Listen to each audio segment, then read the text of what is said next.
An update on the tragic story of Coquito. Coquito, of course, is the 10-month-old French bulldog who died after a United Airlines flight attendant forced its owner to place him in an overhead bin during a 4-hour flight from Houston to New York City.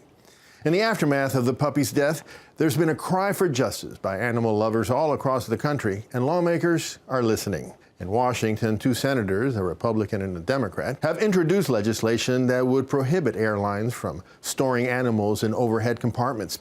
And here in New York, State Senator Marisol Alcantara has called for a criminal investigation into Coquito's death and has introduced a pet passenger bill of rights that she's calling Coquito's Law.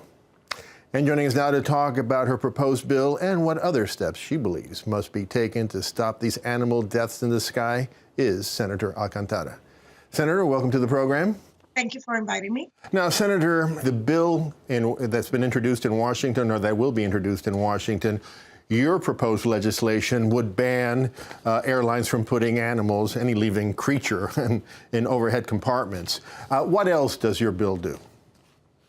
It creates, for example, whenever they place a pet, they would have to have food for the pet. They would have to have water, medicine, just in case something happens, and it has to be in a place where the room temperature can be controlled. Because this is not the first time that it has happened.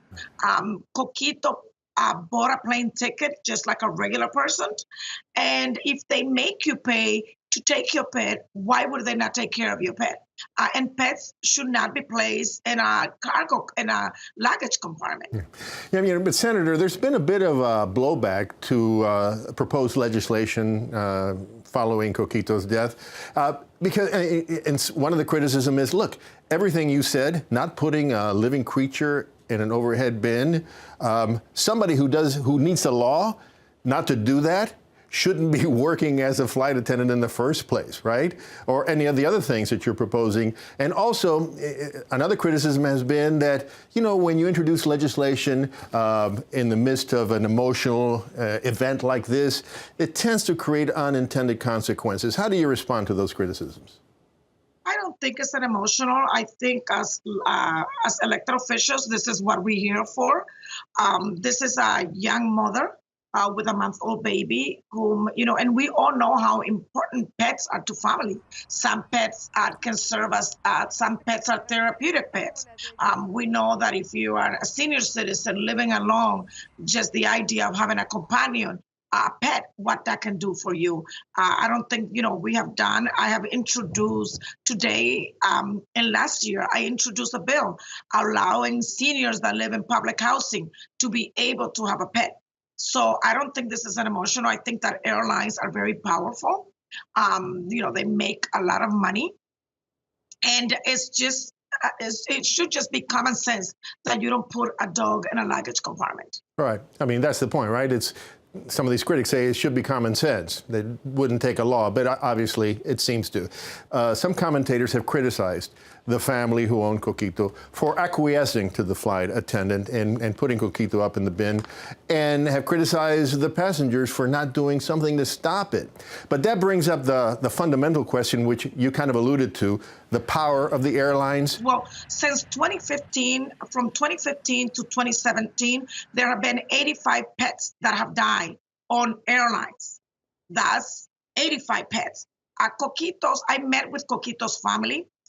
She was carrying a month-old baby on a plane. Any parent that has been on a plane with 2 small children know how difficult that is. And when I met with Stephanie, the mother of Coquito, she said, I saw what happened to the guy on United Airlines for simply asking a question. He was dragged out of an airline. And she said, I did not want to be dragged out with a month-old baby and with my 11-year-old daughter. So she was a little afraid that, you know, the airline stewardess is like the sheriff in an airplane. So she was afraid that she was going to be dragged out. And there has been witnesses that were in the plane that talked about how she kept saying, hey, my dog is barking, my dog is barking, my dog is not all right, and they just didn't listen to her.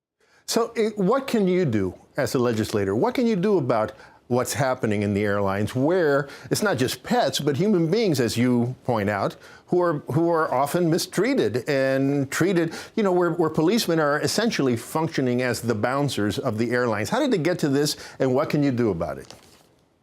Well, as a state legislator, airlines are federally regulated. But I hope, and we are working very hard with our team to look at what we can do to better the conditions for folks that are flying not only out of JFK and LaGuardia, but any other airport in the state of New York. I sometimes fly to the Dominican Republic, and I know that, like sometimes they cancel my flight, or there's no food in the plane, or any questions that you kind of like afraid to ask, or any questions from the airlines because you think that they're going to take you out and that you're going to miss your flight. All right, Senator Alcantara, thank you so much for joining us. We'll see what happens next. Thank you so much for having me.